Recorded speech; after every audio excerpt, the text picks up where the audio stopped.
بالله من الشيطان الرجيم. بسم الله الرحمن الرحيم. السلام عليكم ورحمة الله وبركاته. الحمد لله الذي هدانا لهذا وما كنا لنهتدي لولا أن هدانا الله. أشهد أن لا إله إلا الله وأشهد أن محمدا عبده ورسوله.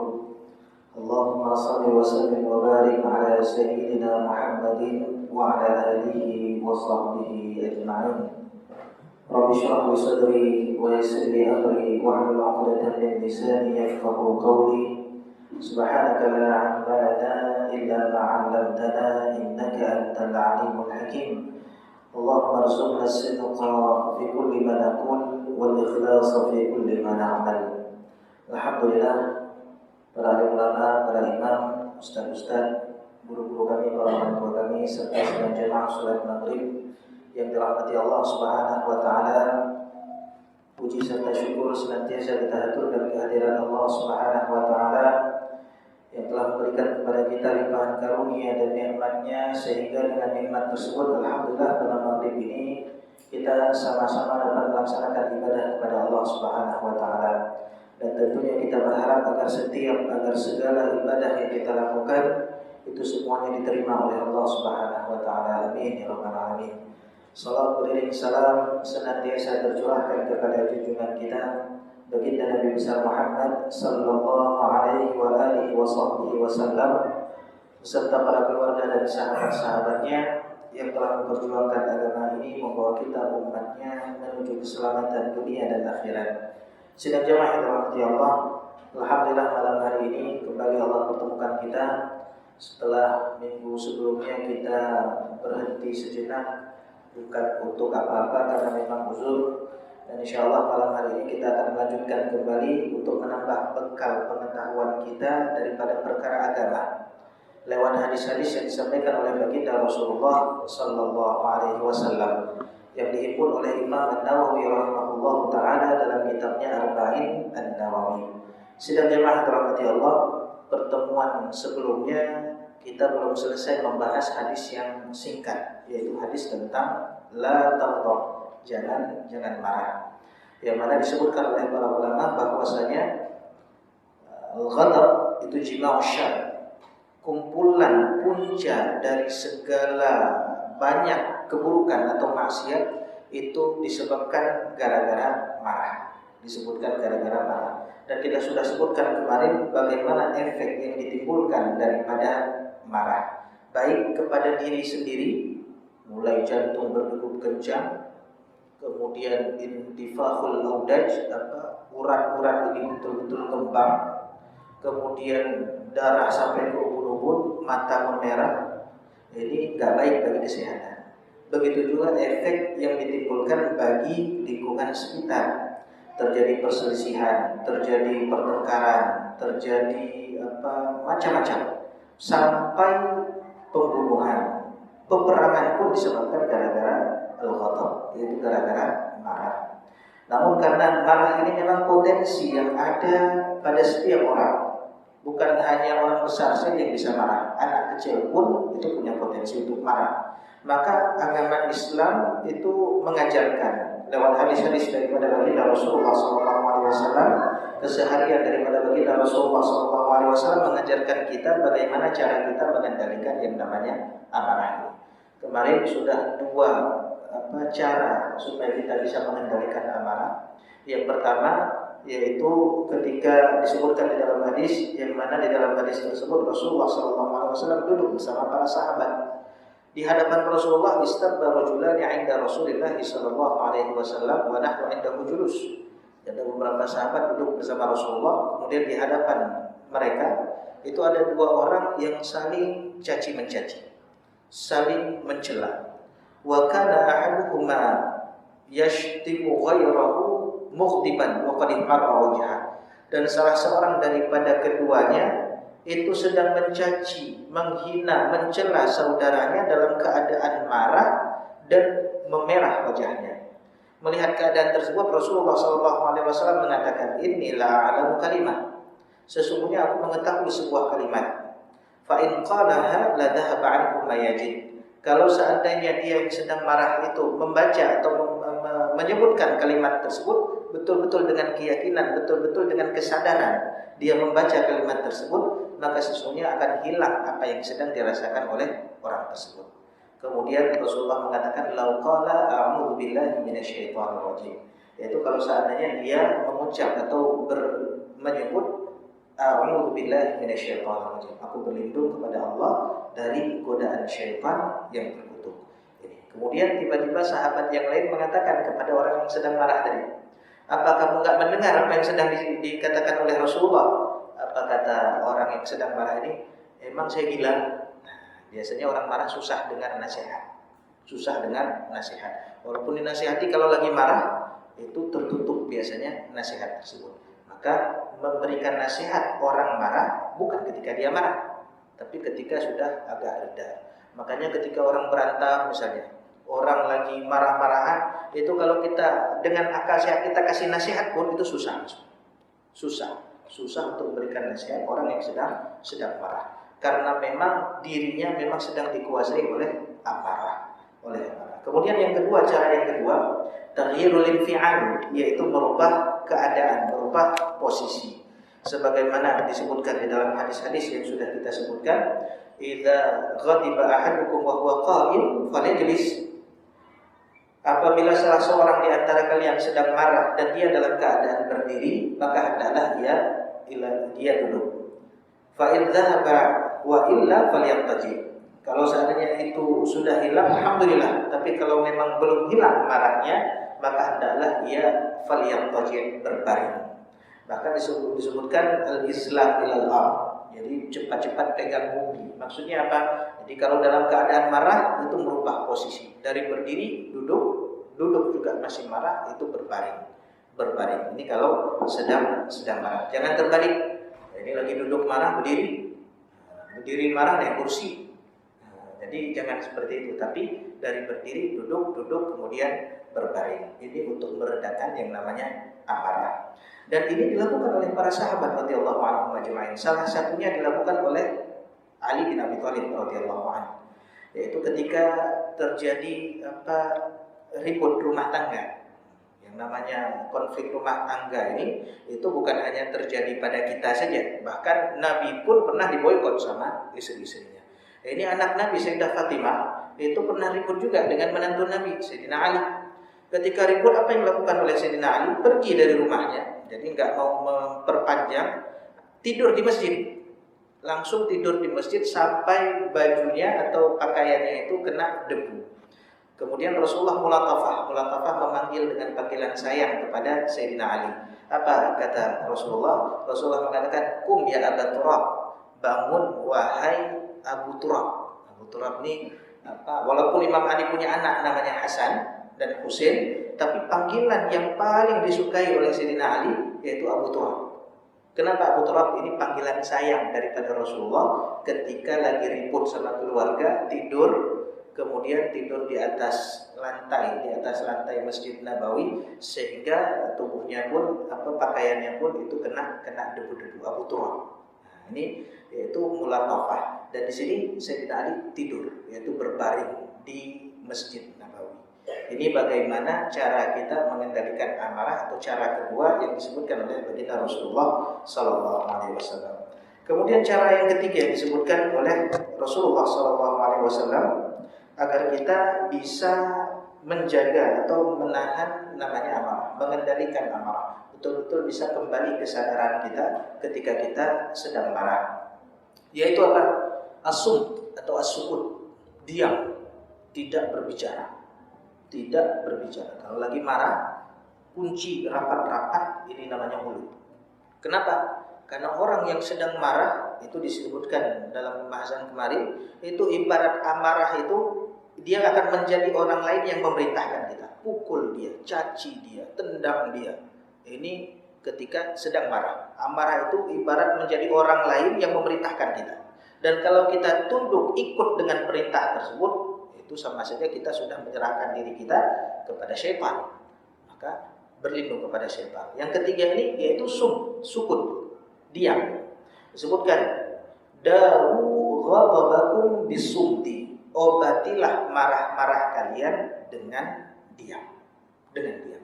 Kadang-kadang ketika kita berselisih, marah, kemudian kita diam, pingin kita ngomong, kita merasa kita betul, pingin kita ngomong, tapi ketika kita ngomong, dibalas ngomong lagi, pingin ngomong lagi, akhirnya nggak reda yang namanya marah tadi, makin naik-naik terus. Tapi diam terus, diam itu betul-betul salah satu obat menahan amarah.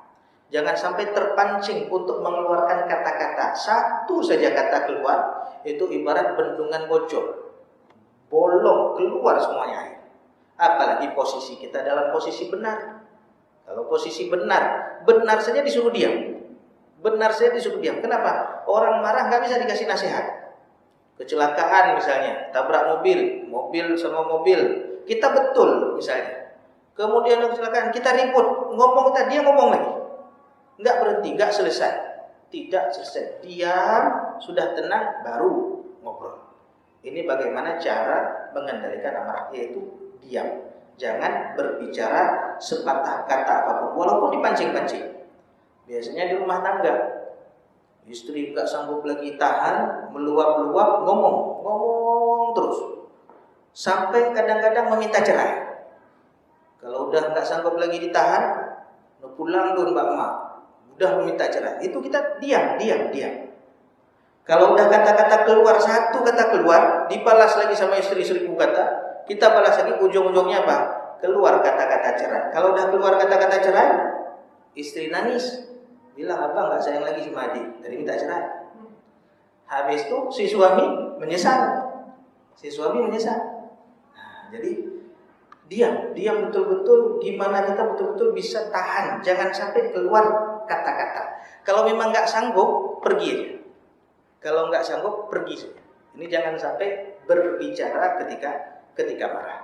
Ini obat yang ketiga ketika marah. Ta'awudz yang pertama, merubah keadaan atau posisi yang kedua. Yang ketiga, diam, tutup mulut. Bahkan disebutkan di dalam hadis lain bahwasanya Rasulullah SAW menjadi penjamin surga bagi mereka yang sedang tarkul mira wa in kana muhiqqan.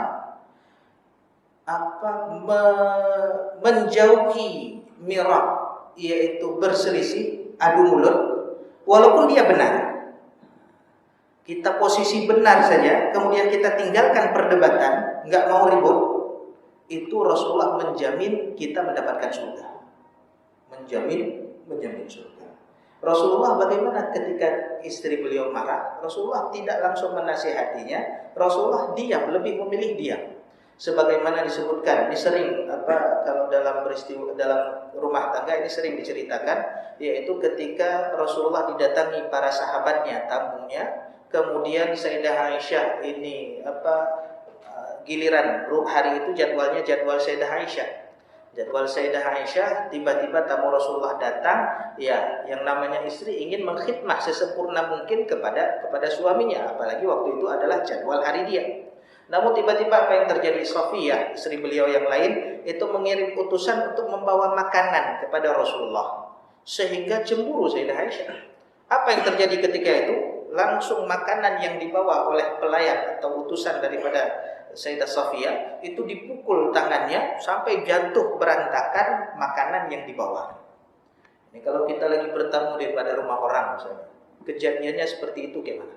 Pasti kita pengen pulang, udah ribut keluarga.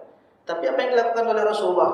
Tahu Sayyidah Aisyah lagi marah, lagi cemburu, Rasulullah menenangkan sahabatnya, dikumpulkan apa yang jatuh dari makanan-makanan tersebut, kemudian diajak makan. Apa kata Rasulullah? Gharratkum ummukum.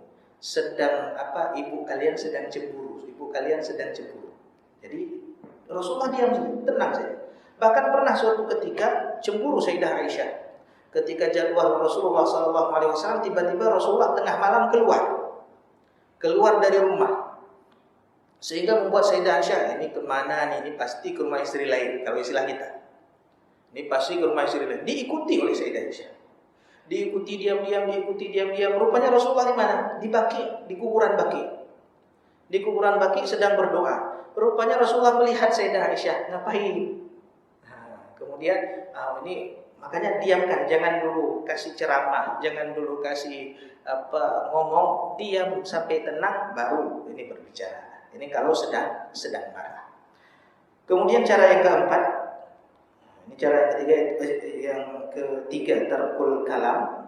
Cara yang keempat dan yang kelima ini sama hadisnya, disebutkan oleh Rasulullah SAW. Ya, hadis yang diriwayatkan oleh Imam Ahmad dan Imam Tirmidzi, annahu qala fi khutbatin lahu alla innal ghadaba jamratun tatawaqqadu fi qalbi ibni Adam. Disebutkan bahwasanya oleh Rasulullah ketika Rasulullah sedang berkhutbah kemudian mengatakan, ala innal ghadaba jamrah.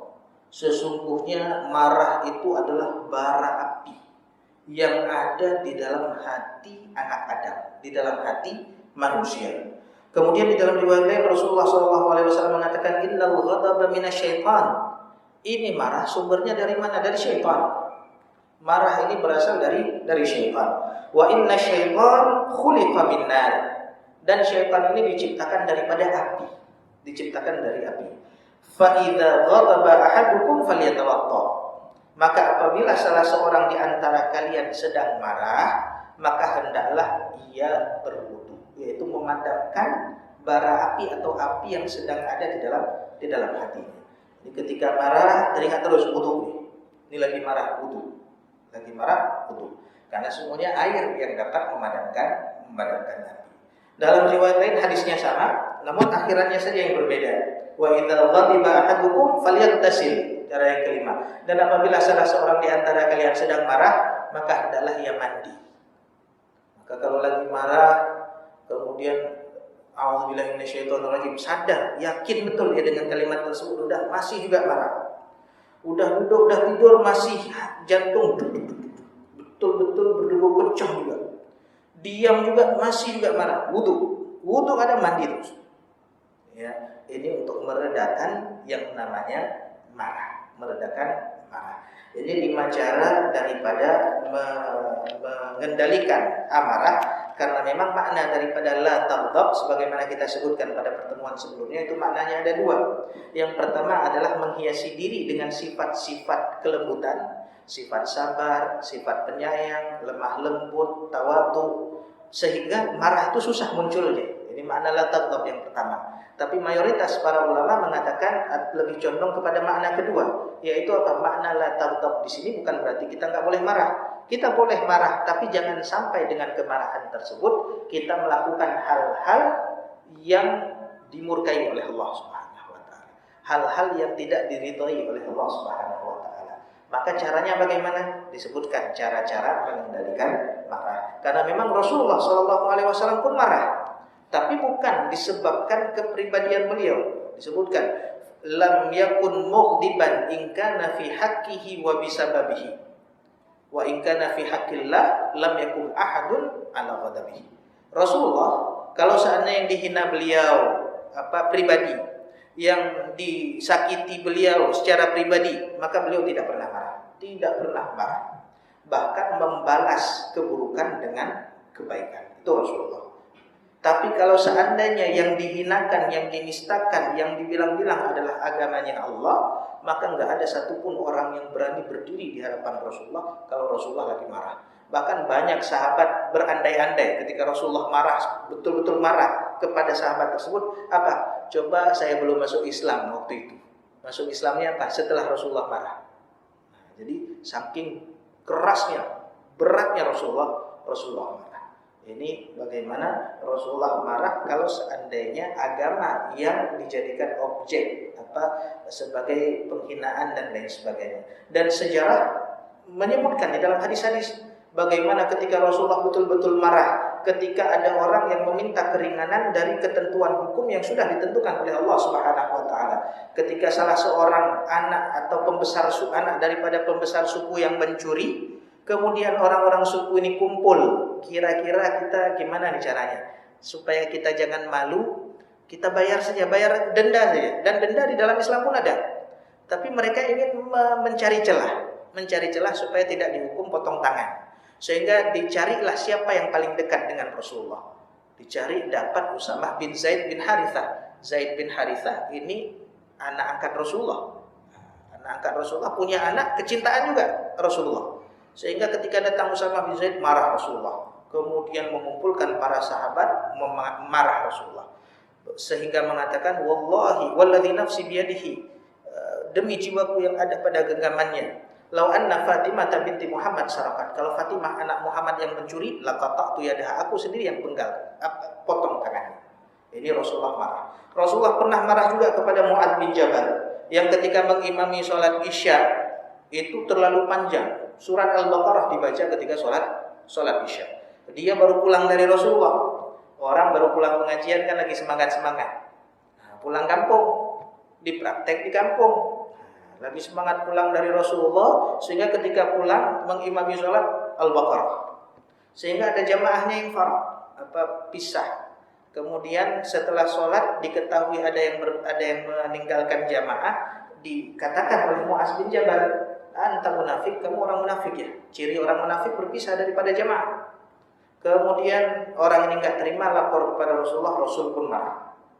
Inna minkum munafirun, kata Rasulullah. Rasulullah kumpulkan para sahabat. Rasulullah mengatakan, sesungguhnya di antara kalian ada orang-orang yang membuat orang lari daripada kebaikan. Gara-gara dia orang enggak mau berbuat baik. Gara-gara dia jadi imam, orang enggak mau jamaah. Gara-gara ada dia, orang enggak mau datang ke masjid. Gara-gara ada dia, orang enggak mau datang ke majelis. Inna minkum munafirun. Sesungguhnya di antara kalian ada orang-orang yang membuat orang lari daripada kebaikan. Kemudian Rasulullah baru panggil Mu'adz bin Jabal, kemudian mengatakan, afattanun anta ya Mu'adz. Ini uslub Rasulullah dalam menegur orang. Itu kalau menegur orang dalam keadaan ramai enggak pernah disebutkan nama. Tidak pernah disebutkan nama. Sesungguhnya di antara kalian ada orang yang membuat lari orang lain daripada kebaikan.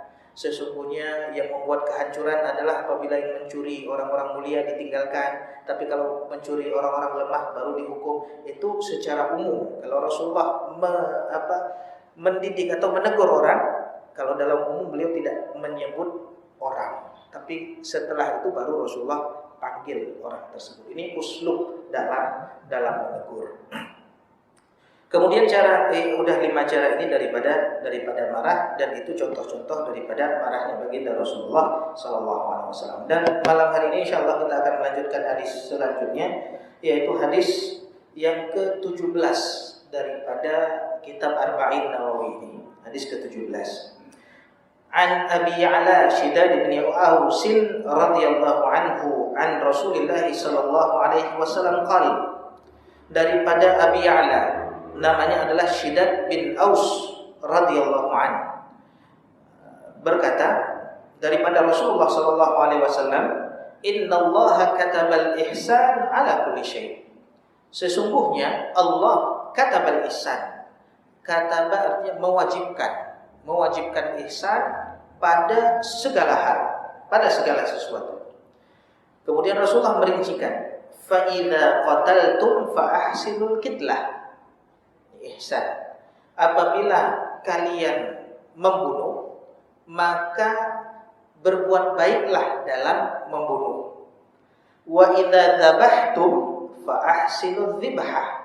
Dan apabila kalian ingin menyembelih, maka berbuat ihsanlah dalam menyembelih. Fa ahsinu dzibhah. Wal yuhidda ahadukum syafratahu, dan hendaklah salah seorang di antara kalian itu menajamkan pisaunya. Wal yurih dzabihatahu, dan membuat binatang yang hendak disembelihnya itu betul-betul nyaman. Rawahu Muslim, hadis ini diriwayatkan oleh Imam Muslim. Sidang jemaah dirahmati Allah, sebagaimana biasa kita bagi 3. Yang pertama kita lihat biografi daripada perawi hadis, yang kedua fiqhul hadis atau faidah yang ada di dalam hadis, dan yang ketiga sedikit dari perkara ilmu hadis yang ada di dalam hadis singkat ini. Yang pertama Abi Ya'la Shidad bin Aus Al-Khazraji radhiyallahu anhu. Shidad bin Aus ini adalah salah seorang sahabat Nabi daripada Shidad bin Aus. Aus ini sahabat Nabi yang ikut perang Badar, meninggal ketika perang Uhud. Shidad bin Aus anaknya. dan mempunyai keutamaan yang luar biasa. Disebutkan bahwasanya Syiddad bin Aus ini diberikan dua perkara, al-ilm wal hilm. Al-ilmu, ilmu itu diberikan kepada Syiddad bin Aus. Yang kedua al-hilm, yaitu kebijaksanaan. Jadi kalau seseorang diberikan dua perkara ini, masya Allah, ini luar biasa. Udah alim bijak, ya, udah alim bijak. Bahkan disebutkan oleh Abu Hurairah bahwasanya Syiddad bin Aus ini itu diberikan dua kelebihan, yaitu apa? Dibayanin idza nafaq, dia kalau seandainya berbicara itu jelas sekali, semua orang paham. Dibayanin idza nafaq, kemudian bikadzam idza ghadib, dan diberikan pula yaitu apa? Mampu diam, mengendalikan atau menahan amarah ketika dia marah. Ini Syiddad bin Aus. Dan Syiddad bin Aus ini merupakan sahabat yang termasuk salah satu sahabat yang panjang umurnya. Beliau meninggal umurnya 95. Kemudian meninggalnya di Palestina. Syiddad bin Aus al-Khazraji, ini, yaitu orang Ansar, sahabat Ansar. Kemudian Syiddad bin Aus, Masya Allah, ini anak daripada pamannya penyair Rasulullah. Kita sering dengar syair Qamarun. Wa ajmalu minka lam tarakatu aini wa ahsanu minka lam talidin nisa khuliqta mubarra'an min kulli aibin ka'annaka khuliqta kama tasha. Ini penyair Rasulullah ini Hasan bin Thabit. Nama daripada Syiddad bin Aus bin Thabit. Ini masih ada hubungan dengan penyairnya Rasulullah. Dan penyair Rasulullah ini Hasan bin Thabit ini banyak sekali syair-syair yang disebutkan. Bahkan itu disediakan tempat khusus di dalam masjid untuk dia bersyair. Yaitu Hasan bin Thabit. Dan syairnya luar biasa. Syair yang sering kita dengarkan tadi, kalau kita lihat maknanya saja, itu luar biasa. Wa ajmalu minka lam tarakatu ain. Sungguh orang yang lebih indah wajahnya daripada wajah engkau wahai Rasulullah, itu tidak pernah terlihat oleh mataku. Berapa tahun dia hidup? 120 tahun.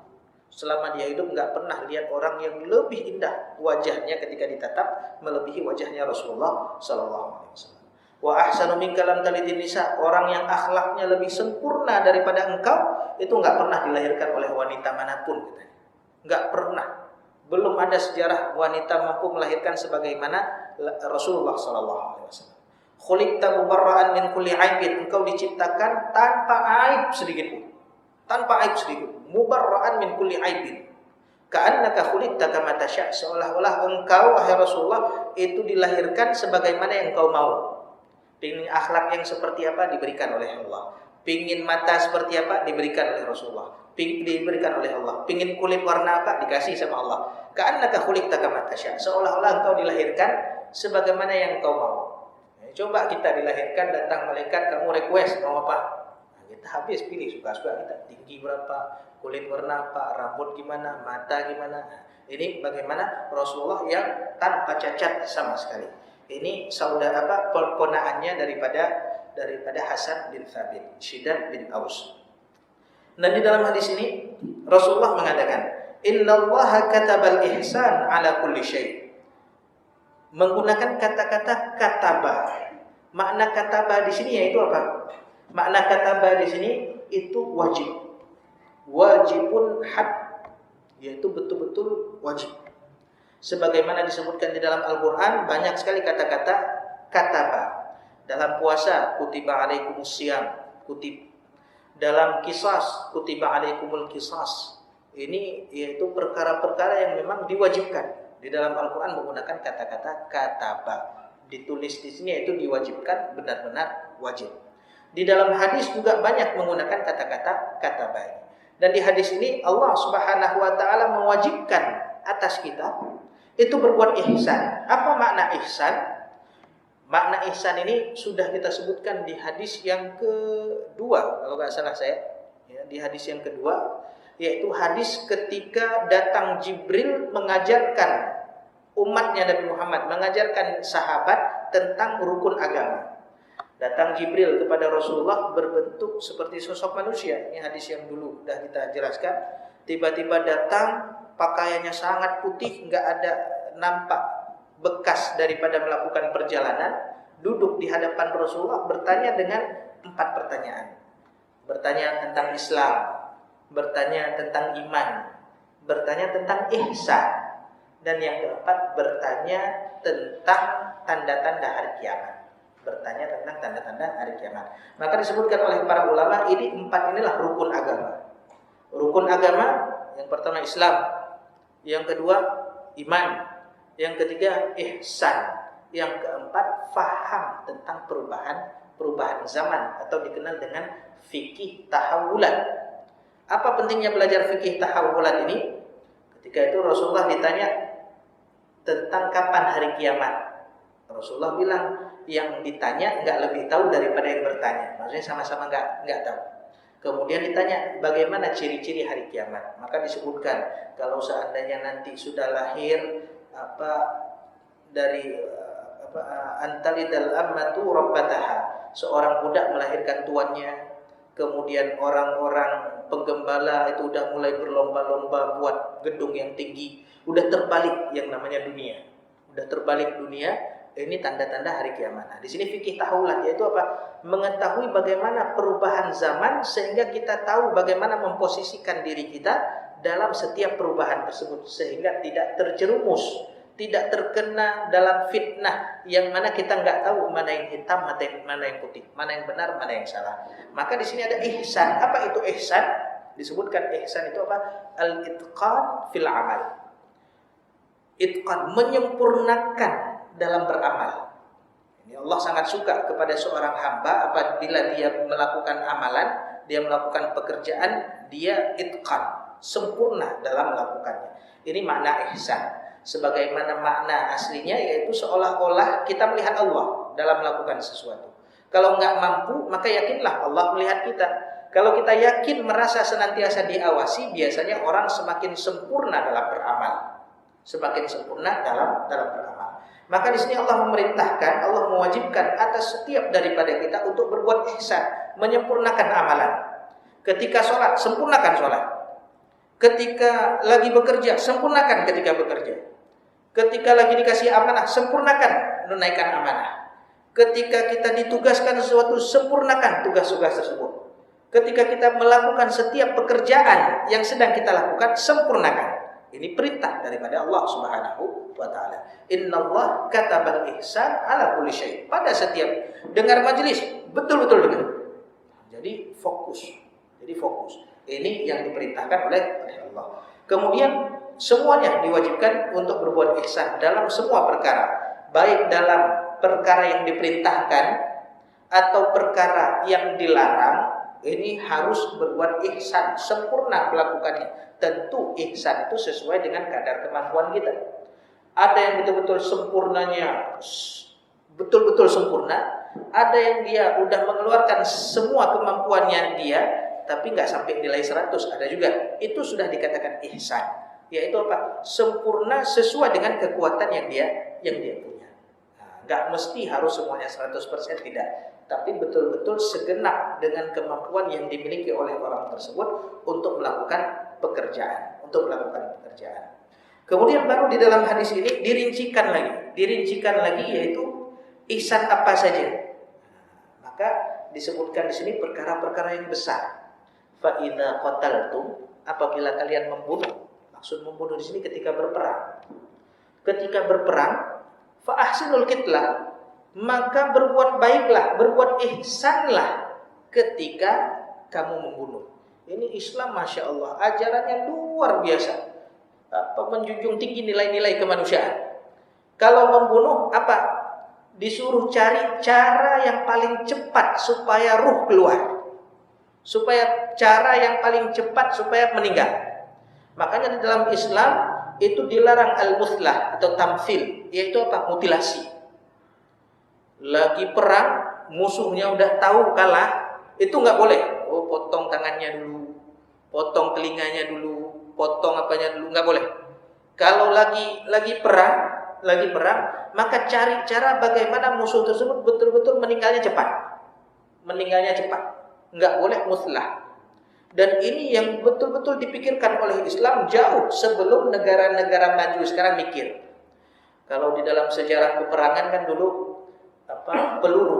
Itu peluru dulunya bulat. Pertama bulat. Rupanya bulat ini ketika kena itu nggak langsung mati, dan kerusakan yang ditimbulkan kalau pelurunya cuma bulat itu lebih besar, lebih bahaya, lama matinya. Ada konferensi ketika itu bagaimana seharusnya dalam perang dibuatlah peluru-peluru yang betul-betul cepat matinya. Itu baru zaman sekarang.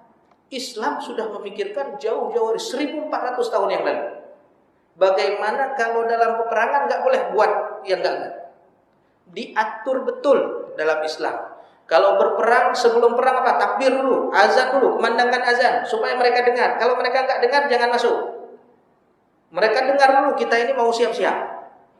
Itu dengar dulu, udah dengar, udah tahu. Kalau mereka pasrah atau kalau istilah kita bendera putih, maka nggak boleh ada peperangan di situ. Kemudian kalau mereka tetap ingin berperang, jangan ganggu anak-anak, jangan ganggu para wanita, jangan ganggu orang yang di pasar, jangan ganggu orang-orang yang ada di tempat peribadahan mereka. Yang cuma boleh untuk diperangi yaitu mereka yang bawa senjata dan yang memerangi kita. Yang lain itu nggak boleh ganggu, tidak boleh ganggu, nggak boleh hancurkan tempat peribadatan, nggak boleh hancurkan pasar, nggak boleh hancurkan. Betul-betul dijaga sama Islam ketika perang. Jangankan manusianya, jangankan bangunannya, bahkan pepohonan saja nggak boleh dirusak. Itu ketika perang. Ini bagaimana Islam betul-betul ihsan, sempurna sekali berbuat baik. Bukan bagaimana cara meninggalnya tersiksa, enggak.